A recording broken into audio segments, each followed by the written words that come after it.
Assalamualaikum warahmatullahi wabarakatuh. Dan ini adalah kisah unik Nabi Muhammad SAW, malaikat Jibril dan jenazah yang punya utang.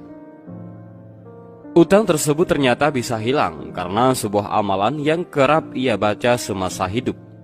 Dan kisah ini dinukil dari kitab Al-Mawa'is Al-Ushfuriyah karya Muhammad bin Abu Bakar Al-Ushfuri.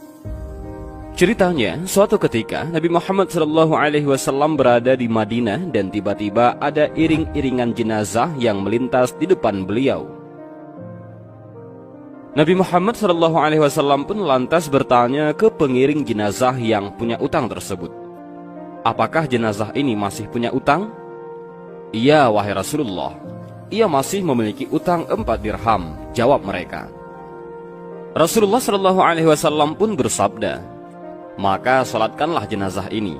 Aku tidak akan menyalatkan siapapun mereka yang masih punya utang dan belum melunasinya." Usai bersabda, malaikat Jibril pun turun dan menemui Nabi Muhammad SAW. "Wahai junjunganku, Nabi Muhammad, ada salam dari Allah untukmu." Dia juga berfirman, "Aku telah mengutus Jibril dan menyamar sebagai manusia untuk melunasi utang dari jenazah yang punya utang ini. Karena itu, segeralah menyalatkannya, sebab ampunan telah datang untuknya." Allah juga berfirman, "Barang siapa yang menyalatkan jenazah ini, maka Allah juga akan mengampuni segala dosanya," kata malaikat Jibril. Nabi Muhammad SAW pun kaget.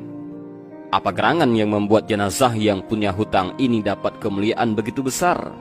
Dan ternyata sebabnya adalah orang ini tiap hari istiqomah baca surah Qul Huwallahu Ahad ataupun surah Al-Ikhlas sebanyak 100 kali. Dalam surah ini banyak hikmah dan pujian-pujian dan sifatnya Allah, tutur malaikat Jibril. Akhirnya Rasulullah SAW pun bersabda, "Barang siapa yang membaca surah ini 1 kali saja sepanjang umurnya, maka orang itu kelak tidak akan meninggalkan dunia hingga ia melihat tempatnya di surga. Apalagi jika membaca surah ini setiap salat 5 waktu tiap hari, maka pasti akan mendatangkan syafaat di hari kiamat nanti, syafaat untuk dirinya dan keluarganya."